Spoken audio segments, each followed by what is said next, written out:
Well, it just got incredibly chilly in here, and I don't know if that's because like there was a drastic temperature shift outside, or it's because we're about to talk about some spooky things. And I'm already afraid. And Charlie's back there loudly bathing himself, and it's a very unsettling noise. What's up, Rad Fam? I feel like doing another paranormal investigation deep dive. So today we are going to set our sights on the mysterious urban legend. Some people claim it to be real, some people say nah, it's just a story. You know how this goes.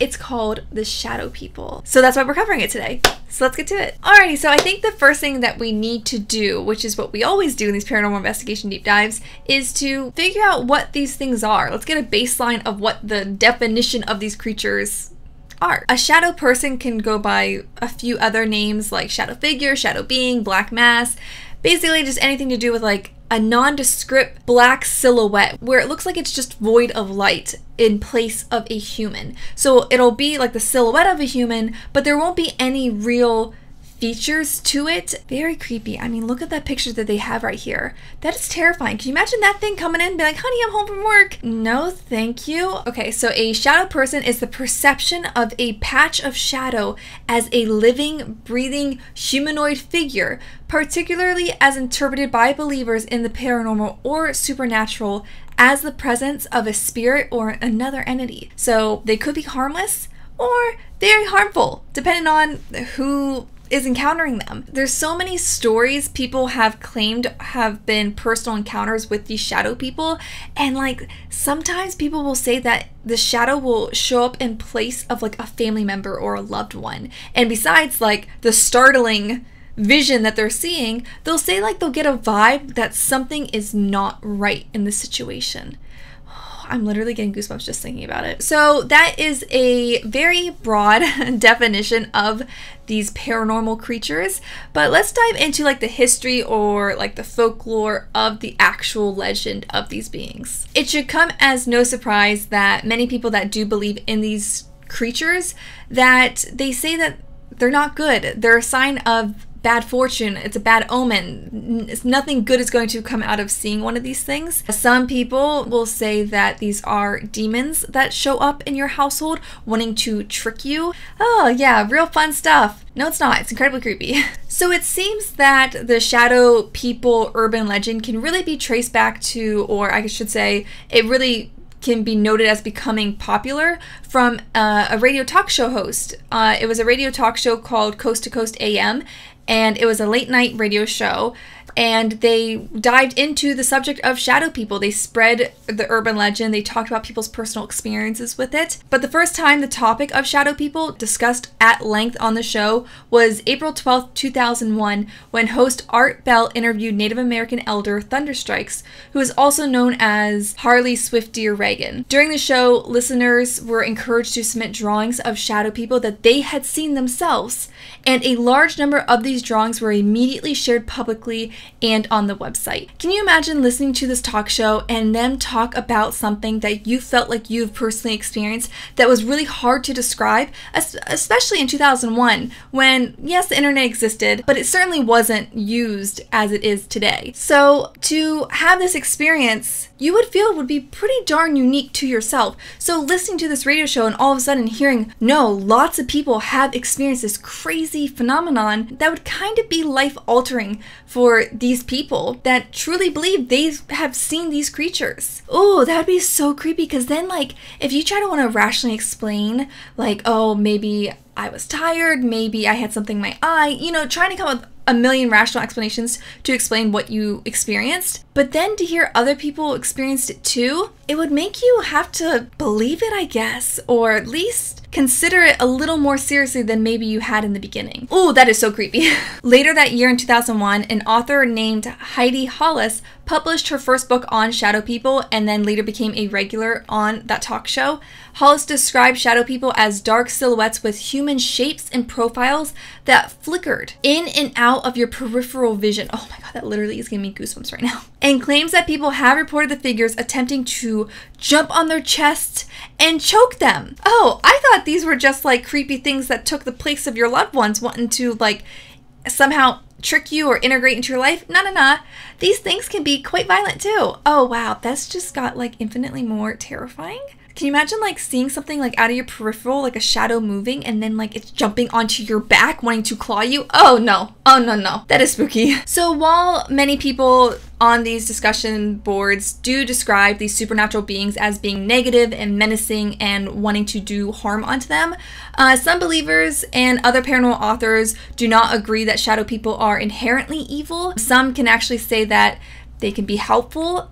So I guess it's just luck of the draw. And people that do say that they tend to be more neutral, if not helpful beings, do say that they think they're extra dimensional inhabitants of another universe that's somehow temporarily crossing over into our own. Now that's a theory I can really get behind, because while it's luck of the draw if you're going to get an evil or a nice one, I like those odds a little bit better than something being strictly demon related. So now that we have a little bit of a baseline for what these creatures are and a little bit of backstory and how they became popular, at least on the internet, let's jump to another website and see if we can get a little bit more detail. I want a little more descriptiveness on what people claim these creatures do to them or what they see when they do experience them. Ever had the experience of reading or watching TV when suddenly, from the peripheral of your vision, you see what appears to be a shadowy figure moving in the room, even for a split moment? Yes, I have. It is very terrifying. I always like to say maybe it was a cat, maybe it's Frankie